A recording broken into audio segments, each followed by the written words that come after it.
नमस्कार मित्रांनो, मी मयुरी A1 मराठी स्टोरीमध्ये तुम्हा सर्वांचे मनापासून स्वागत करते।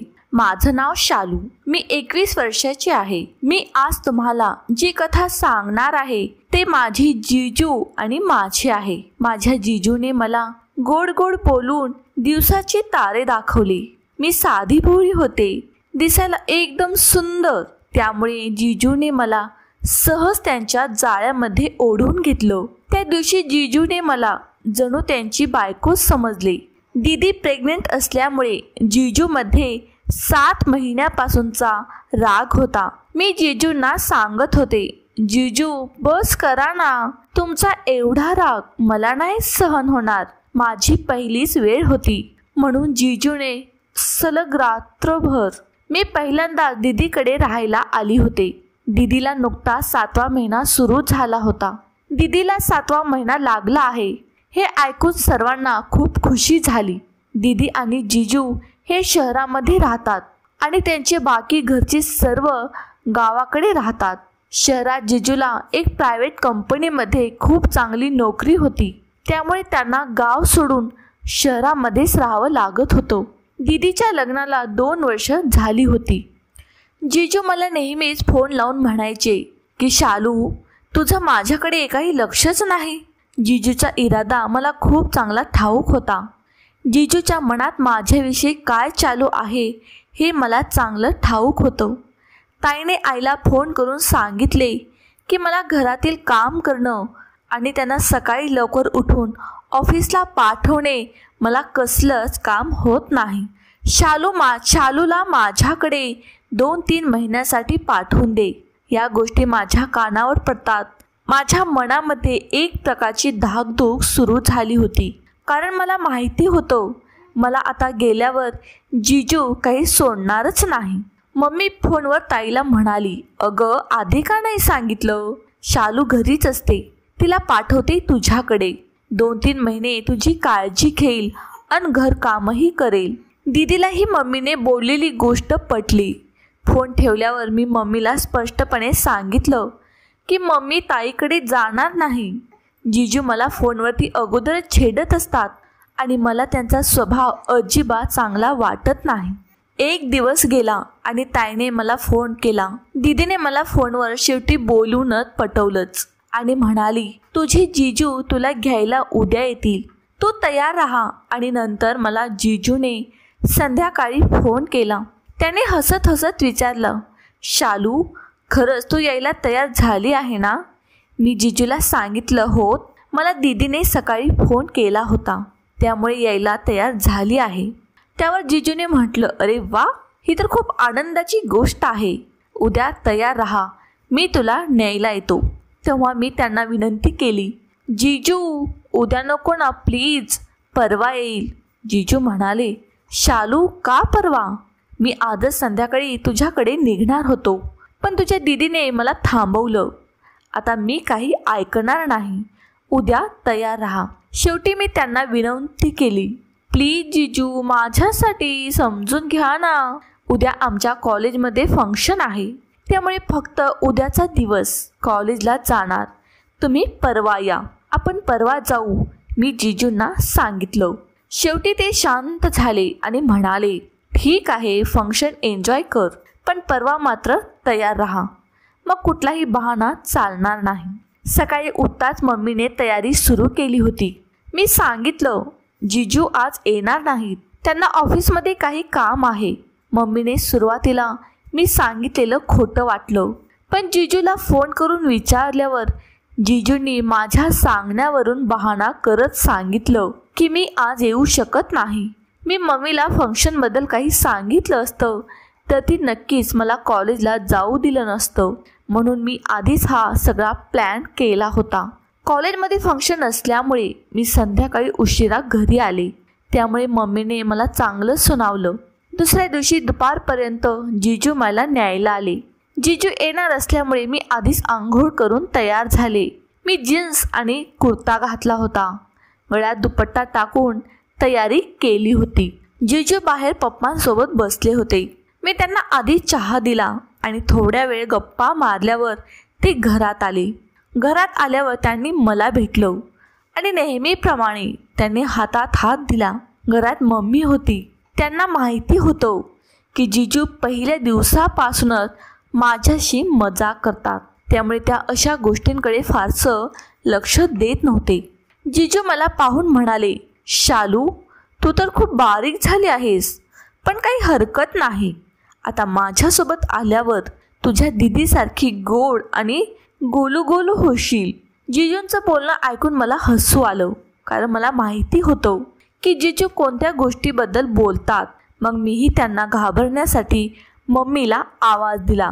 मग मम्मी जिजू काय बोलत आहेत यावर जिजांनी मला गप्प करत म्हटलं, अगं मम्मीने ऐकलं तर काय होईल?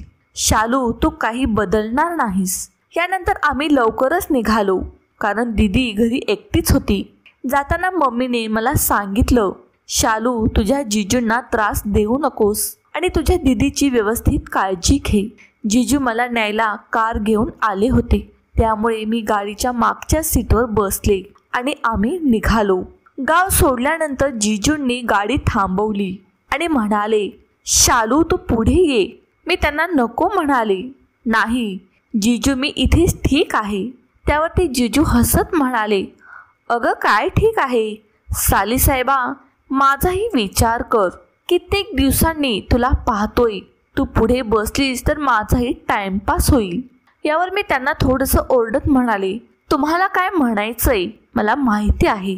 हल्ली तुमच्या मनात काही पण चालू असतो. तुम्ही खूप बिघडलात.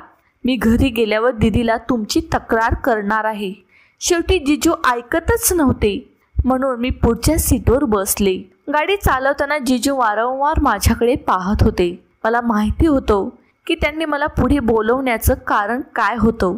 मग मी त्यांना हसत म्हणाले, जिजू, आधी नीट गाडी चालवा.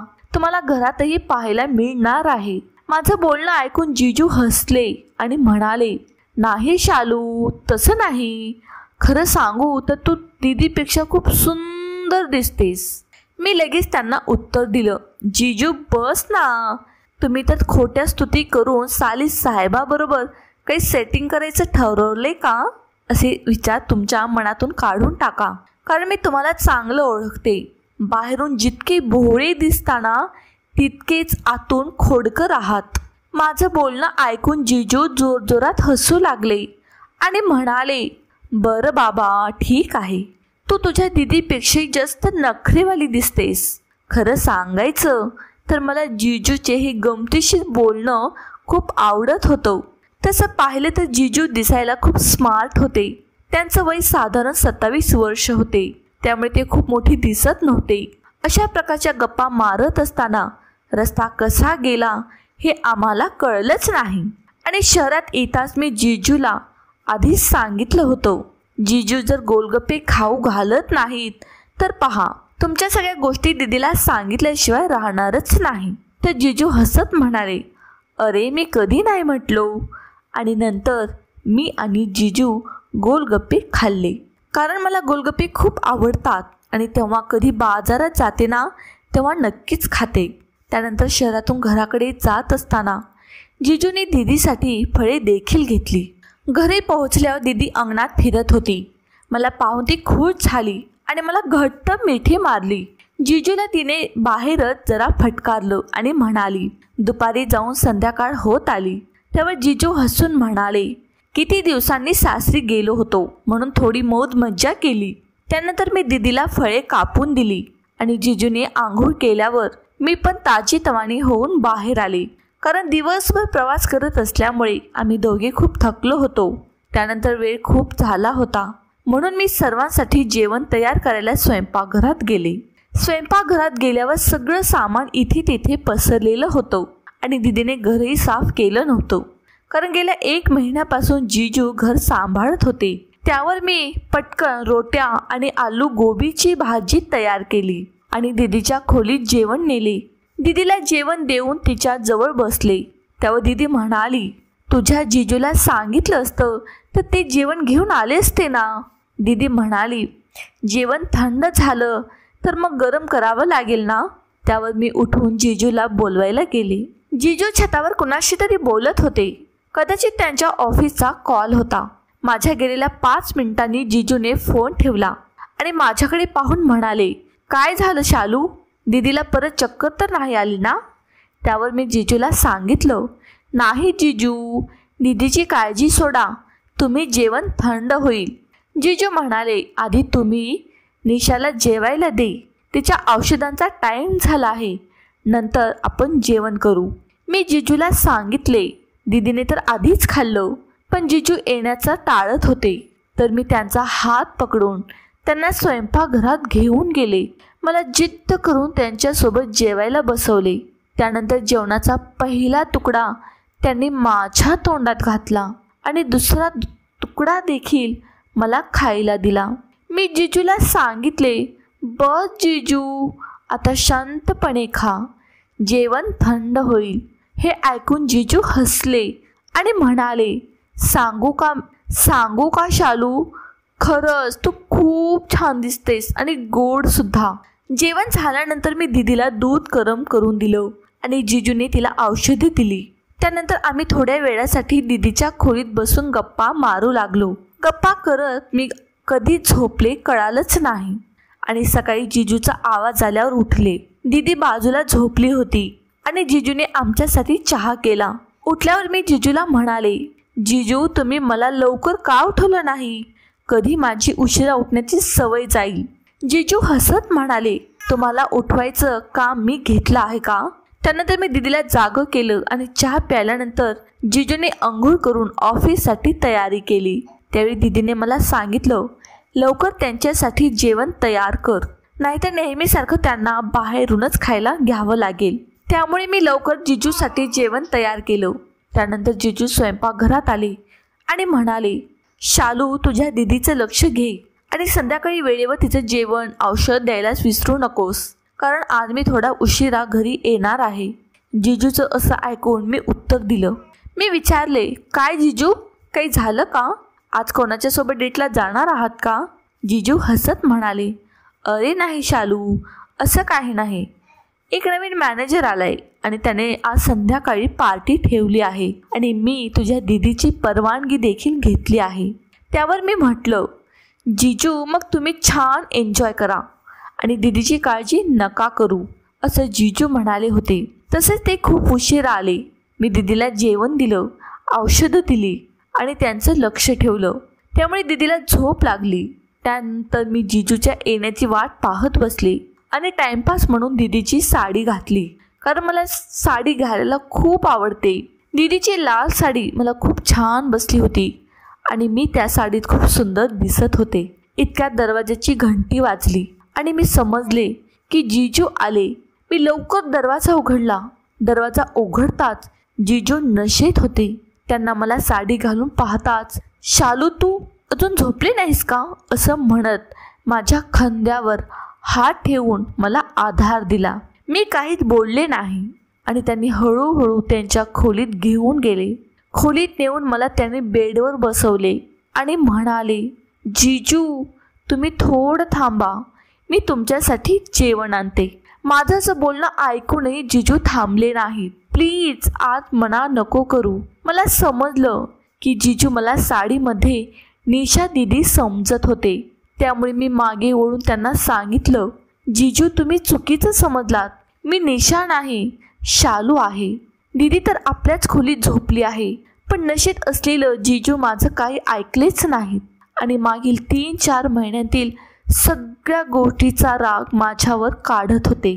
सकाळी नेहमीप्रमाणे जिजू माझ्यापेक्षा आधी उठले आणि उठल्याबरोबर जिजूने मला उठवले आणि विचारलं, शालू, तू ठीक आहेस ना? पण मी झोपेत फक्त एवढंच म्हणाले, हो जिजू, थोडं वेळ झोपू द्या. जिजू विचार करत होते की नशेत कदाचित काही चूक तर केली नाही ना. ते पटकन उठले आणि फ्रेश होऊन चहा आणला. तोपर्यंत मी देखील उठले. त्यांनी दीदीला उठवलं नाही, कारण माझ्या उठण्याची वाट पाहत होते. कारण त्यांना भीती होती की ते माझ्या खोलीत झोपले होते. खोलीत येतात त्यांना मला पुन्हा विचारले, मी ठीक आहे ना? सगळं मला खूप काळजी वाटते. मी खाली मान घालून शांत बसून होते. त्यावर मी जिजूला एवढे सांगितलं की जिजू, मला माहिती नव्हतं तुम्ही माझ्याशी असं वागताल. जिजूने माझ्या पाया पडलं आणि म्हटलं, जे झालं ते झालं, मला काही कळालं नाही. प्लीज शालू, मला माफ कर. मी नशेत होतो. नशेत काय झालं ते मला कळालंच नाही. मला शिक्षा दे, पण ही गोष्ट दीदीला सांगू नको. जर तिला समजलं तर ती मला कधीच माफ करणार नाही. मी जिजूला माझ्या पायातून दूर केलं आणि म्हणाले, जिजू, तुम्ही माझ्या पायात नका पडू. मी दीदीला ही गोष्ट सांगणार. त्यावर जिजू पुन्हा रडत म्हणाले, प्लीज शालू, प्लीज, माझी चूक झाली, मला समजून घे. हे सर्व काही मी जाणून बुजून केलं नाही. मी आता तयार होऊन मी माझ्या घरी निघून जाणार आहे. त्यावरती जिजू म्हणाले, असे नको करू. मी त्यांना म्हणाले, जर सर्व काही ठीक करायचे असेल तर तुम्हाला मला एक वचन द्यावे लागेल की मी इथे आहे तोपर्यंत तुम्ही दारूला शिवणार नाही किंवा हात सुद्धा लावणार नाही. तेव्हा जिजू पटकन म्हणाले, निशाची शपथ, आजपासून मी दारूला हात लावणार नाही. कधीच दारू पिऊन घरी येणार सुद्धा नाही. तेवढ्यात दीदीचा आवाज आला आणि म्हणाली, जिजूच्या आणि तुझ्या अजून गप्पा संपल्याच नाहीत का? दीदीचा आवाज ऐकून मी ताबडतोब उभी राहिले आणि जिजूला सांगितलं, कस काय जिजू, तुम्ही रिलॅक्स व्हा. पण मी जसं चालवायला सुरुवात केली तसं मला अचानक जोराच्या वेदना जाणवल्याचा आणि मी नीट चालू शकत नव्हते. त्यानंतर जिजूने विचारलं, काय झालं शालू, तू ठीक आहेस ना? मी जिजूला सांगितलं, नाही जिजू, पोटात खूप वेदना होतात. त्यावर जिजू पटकन बेडवरून उठले आणि म्हणाले, मी निशाला चहा देतो आणि तुझ्यासाठी औषध आणतो. जिजू चहा घेऊन दीदीच्या खोलीत गेले. थोड्या वेळात जिजूने औषधी दिली. नंतर 2 महिन्यांनी एक गोड छोटीशी मुलगी या जगात आली. संपूर्ण कुटुंब खूप आनंदी झालं आणि त्यानंतर मी घरी परत आले आणि त्या घटनेला मी आज आणि जिजू दोघांनी एक वाईट स्वप्न समजून सगळं विसरून दिलं. तर मित्रांनो, तुम्हाला माझी कथा कशी वाटली कृपया कमेंटमध्ये